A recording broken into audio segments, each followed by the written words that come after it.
Good Thursday morning and welcome to KSAT News Now, our bite-sized newscast that will get you the news you need to know while you're on the go. There's a lot going on this morning. Yeah, that's right, Alicia. A deadly attack in Norway with a bow and arrow, a debate over whether Catholic troops should have to get the coronavirus vaccine, and what is going on with this red flag trend that's popping up all over social media. But of course, the big story of the day, the high water rescues right here at home. Yeah, and that's where we start. BCSO Sheriff Javier Salazar just provided some updates on what started as a rescue effort in Far East Bexar County near St. Hedwig off North Greytown Road and FM 1518. Here's what we know so far. Yeah, this has been a developing situation. There are 2 people unaccounted for after 3 vehicles reportedly were swept away, according to Sheriff Salazar. 1 vehicle is fully submerged right now. That's the vehicle authorities say that a 5-year-old girl and a woman were in, but the water level is still too high for authorities to reach the 2. They'll be handling this as a crime scene, as they would a crime scene. Obviously, we don't believe anybody's going to be facing criminal charges, but because we believe we may be dealing with the recovery effort at this point. He called this a heartbreaking story out of the Far East Bexar County, and what we're talking about, how the woman is reportedly said to have been calling 911 as this was all playing out. And it's just so sad to see this. Yeah, again, this is just new information that is coming into the KSAT 12 newsroom. Reporter Katrina Weber is there, and she'll have more details on this developing story today at noon. And of course, we all know that flooding was one of the big risks that our KSAT Weather Authority team was talking about. Sheriff Salazar said earlier, you know what, it's just, if you need to take more time to get to where you need to go, then go ahead and do that. It's not worth doing this. And Katie Blake now joins us with a very busy night tracking storms. Katie, how are things going? Oh yeah, well, it's quiet this morning, but what is really deceiving sometimes with these flood events is that even when it stops raining, the high water that's left after the rain has to have time to run off and get to where it needs to go. And look how much rain radar estimates fell, especially north and east of San Antonio. In this purple color, that's more than 6 inches of rain, and a lot of this fell in the span of just a few hours. We saw some of these 6-inch rainfall totals up in portions of Comal County, Guadalupe County, down into Wilson, Gonzales counties as well. And this jives with a real-world total, an observed total of more than 10 inches of rain, about 10.3 inches of rain south of Gonzales. So it's no wonder that we had some flooding issues. What has happened with unfortunately, that situation that's ongoing near St. Hedwig is just very, very unfortunate. But we had some torrential rain late last night, early this morning. That is leaving us with some river flooding issues. So even as the afternoon goes on and we start to see some sun, we're going to have some of our area rivers, creeks, and streams continue to rise as the floodwaters from northwest move southeast and try to eventually drain into the Gulf of Mexico. So especially for areas east of San Antonio in Bexar County, if you live on one of our major rivers, near a creek or a stream, those are expected to swell this afternoon before receding tonight. So do just keep that in mind. That will be the issue heading into the rest of the day. As far as rain goes, it is out of the area, and we'll actually see our skies try to clear out this afternoon. Any sunshine we can get will help to put our air temperatures in the 80s. It is going to stay muggy all day long. Humidity is high. My hair is evidence of this. So it is going to end up being a warm and muggy Thursday. But more changes arrive Friday. These are some really good, welcome changes, though. A front that we've been talking about all week will move through during the day on Friday. There will be a low chance of rain with this front, but really the biggest thing that you'll notice is a quick increase in wind speeds and a nice drop in humidity by Thursday afternoon and Thursday evening. It'll even get a little chilly by Friday night, not Thursday, by Friday night. So for football games tomorrow night, RJ, it is going to be jacket, sweater weather for sure. We've been waiting for this. But a quick look at your wind gusts starting tomorrow afternoon. They're going to start to gust up toward 30, 35 miles per hour, maybe even some wind gusts near 40 miles per hour Friday night. So if you're like me and you've got some of those inflatable Halloween lawn ornaments outside, you're going to want to deflate those, bring them in, because they could kind of go flying as we get into Friday night. Check out your weekend forecast. This is a thing of beauty here by the time we get to Saturday and Sunday. Low humidity and air temperatures, high temperatures will only be in the 70s. So this is great. This is some real fall-like weather. And just keep in mind today, be careful, especially if you live east of San Antonio, with those river and creek flooding issues that we'll likely see into the afternoon, guys. Yeah, and that's a great point that you bring up, Katie, right there with that graphic with those creeks on how all that water kind of runs into those areas, and those are places where you absolutely have to turn around and don't drown. And I think we have video of that from overnight that Justin Horn had for us. Yeah, so you might have first seen this video earlier this morning. Justin Horn was out there with photojournalist Asian Bermean. They were in the storm chaser last night.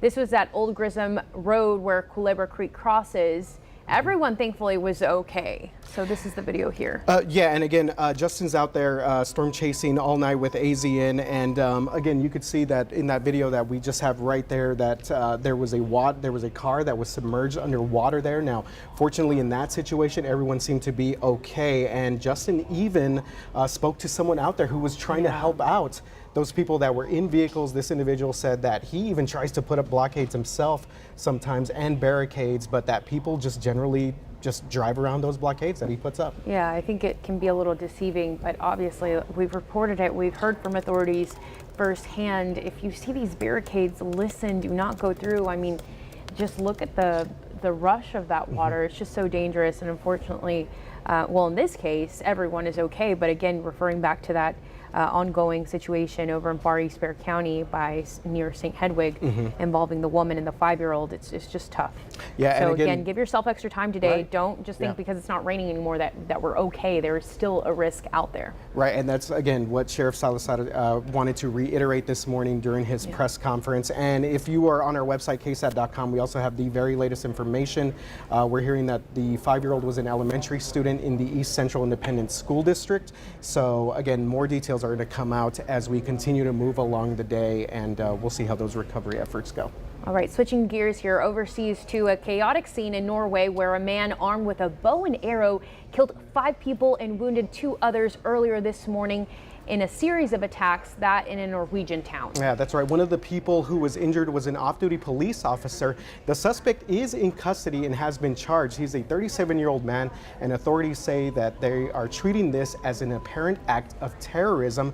Investigators were still trying to determine what motivated the attack to be carried out and this rampage, and apparently just was shooting at strangers in a busy area there in Norway. Sad to see. And we know here in San Antonio, next story is San Antonio is home to a big Catholic as well as a military community. And this story, it's making headlines today. The Archbishop of the U.S. military is arguing that Catholic troops should not be forced to receive the coronavirus vaccine if it would, quote, violate the sanctity of their conscience. That's quote. Right. The Archbishop Timothy Berlillo said in a statement Tuesday that although the Catholic Church's highest authority has determined that being vaccinated is not sinful, U.S. troops can still refuse vaccination on religious grounds. So the military's vaccine mandate does allow for religious exemptions, but each branch has its own regulations on how to obtain one. So currently hundreds of thousands of U.S. service members remain unvaccinated or only partially vaccinated despite that mandate.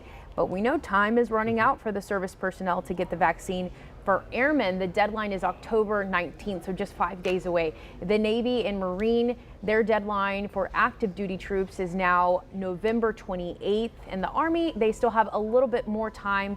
Their deadline for the vaccine is December 15th. Yeah, so obviously we see these vaccine mandates being basically all around the country. This is a huge topic of discussion from every level, including the military. Military City USA here, so I'm sure a lot of people there are going to be paying attention to that.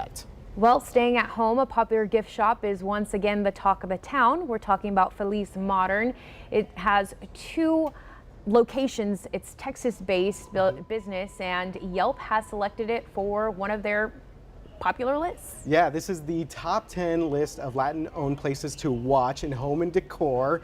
The shop is founded by co-owners Mario and Ginger Diaz. They have 2 locations, as Elisa just mentioned.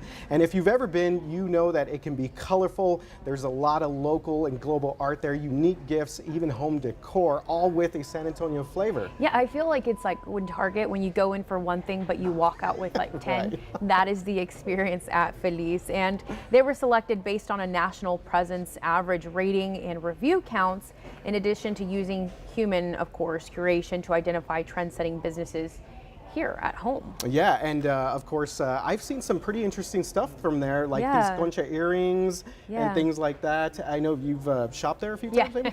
A few times. Ginger really does a great job of curating and providing a space for local artists to be able to sell their things. So I love buying prints. We did a story on Ese es Amor, so that beautiful papel picado inspired print. Donations, or those proceeds, went back to nonprofits here to help students during the time of COVID. So really, it's just a very neat spot to buy local. Very cool to see a local business like that being honored. And speaking of local businesses doing big things, San Antonio's very own Weathered Souls Brewing Company has made its mark around the world when it comes to breweries. Their Black is Beautiful campaign was started by co-owner and head brewer Marcus Baskerville. That beer campaign raised awareness for injustices of people of color and also raised money for social causes and reform. Yeah, well, now Marcus and Weathered Souls are taking that idea to the next level. He joins us now live. Good morning, Marcus. Thanks for being with us. Can he hear us there? Can we hear them? Maybe he's muted. I was on mute. There we go. Good morning. He's on mute. I know, everyone's still using Zoom, but you gotta be careful with the mute button, right, Marcus? Hey, Marcus, good morning. Well, we want to first start out by asking you about this new business venture and the incubator program. Yeah, definitely. So San Antonio has been wonderful in the way that they've supported us over the last 4 years and 10 months. And so we've had the opportunity to open a new location, and we decided to open in Charlotte, North Carolina, where we'll be opening in the spring, early summertime. But with the new location, what we're going to actually be doing is starting a brand new incubation program called the Harriet Baskerville Incubation Program.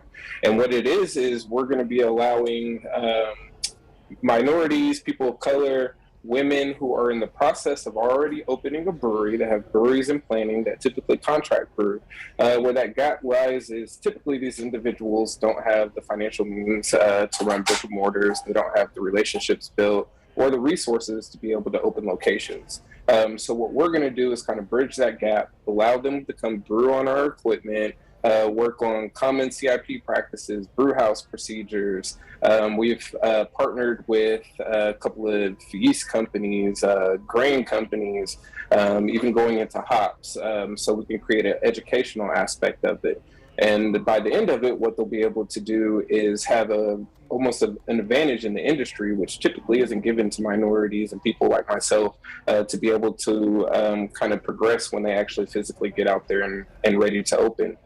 So we're really excited to kind of see how this program develops over the course of the next few years. We'll be bringing in other world-renowned brewers to come teach classes. We'll be running symposiums, and the goal is to hopefully turn this into an academy within the next few years. Hey, Marcus, quick question. So this is more of like a mentorship program, it feels like.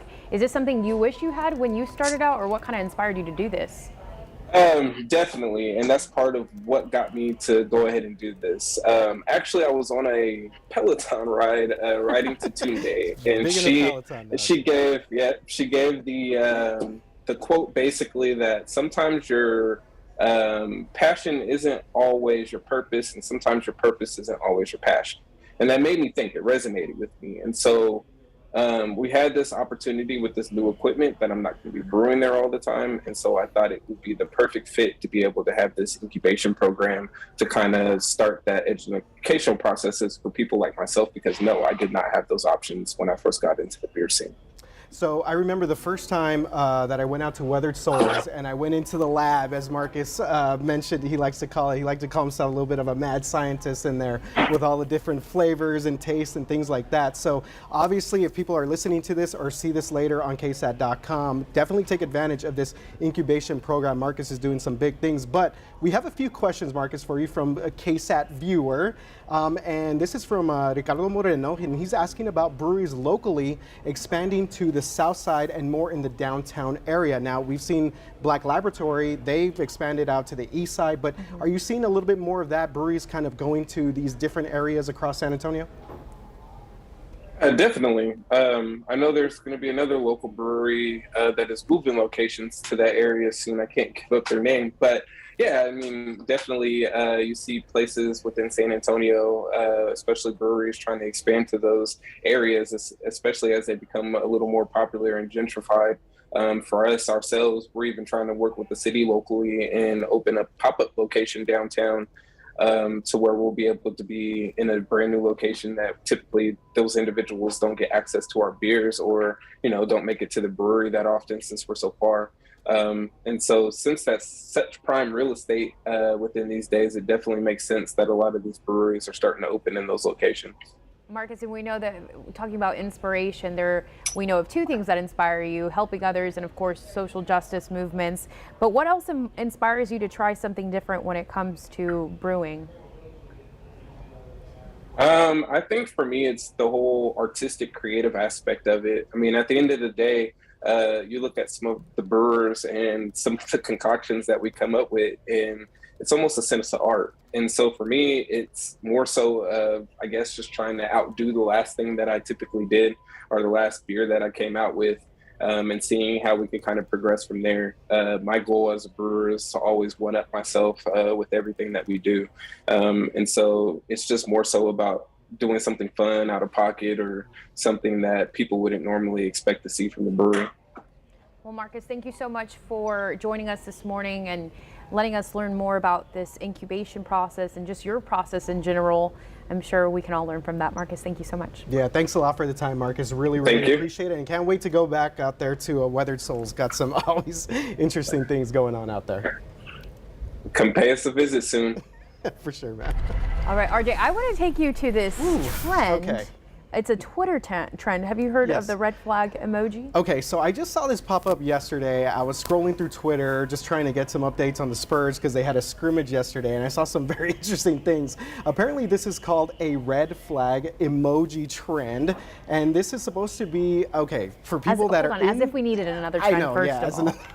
But all right. But so this is supposed to be for people that I guess are like in the dating scene, and it's if you put like a red flag, a description, then red flag, this could be an indication of a sign of doom for that person that maybe you're trying to pursue a relationship with. Okay, so for example, I don't want Spurs season game tickets. That's a red flag. That's a red flag. If they don't do the red flag trend, that's a red flag. Oh, that's a green flag. That's a green flag, okay. yeah. And what is this one? Oh, I think this is one that says oh, this is me. This is what I feel like. Whoever started the red flag trend, look at what you did, and it's a very angry SpongeBob SquarePants right there. I think there was one also that said, like, when people say Austin has better tacos than San Antonio, that's a red flag. Oh, here we have, the Spurs. Oh, the Spurs. The Spurs even, of course, they're always on trend. I don't like breakfast tacos. Red flags all the way. I would agree with that one, whether you're dating someone or not. There you go. There's one for the ladies. Look. This is from Robbie. He says, when she puts tortillas in the microwave, that's a red flag. Okay, so I don't want Spurs season tickets. They say that's a red flag. I don't know if I would agree with that. There was one that I was kind of offended to, even though I'm not part of the red flag emoji.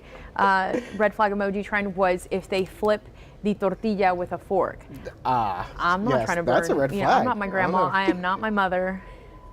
You know. You're not gonna burn your hands. We need to figure out one for the news. For the news scenes when they don't call you back. Absolutely. Yeah. Okay. So wanted to just real quick kind of scroll through Facebook Live again. Really appreciate everyone that's been on our Facebook Live, and of course a lot of people right now commenting on this situation going on there in St. Hedwig, where there are two people that authorities are searching for, and one includes a 5-year-old girl and an older woman. Yeah, so on that story, we brought it to you to the top. Katrina Weber will have a live report from the scene coming up on the news at noon, and really this is just, Sheriff Salazar called it a heartbreak story. It was a rescue mission, now it's a recovery effort. We know 3 vehicles were swept away by these flood waters in that area. They have located the vehicle where they do believe that 5-year-old girl and a woman were in, but right now those waters too high for them to get to the victims. Yeah, and again, this is near the intersection of North Greytown Road and FM 1518 near FM 1346. You know, you always think of those sort of roads out there, kind of the country roads, and they always kind of get flooded like this. So just be careful as we get more wet weather. We'll have more news today at the news at noon. Y'all have a good day. Be safe. Give yourself extra time. We'll see you here on KNN on Tuesday.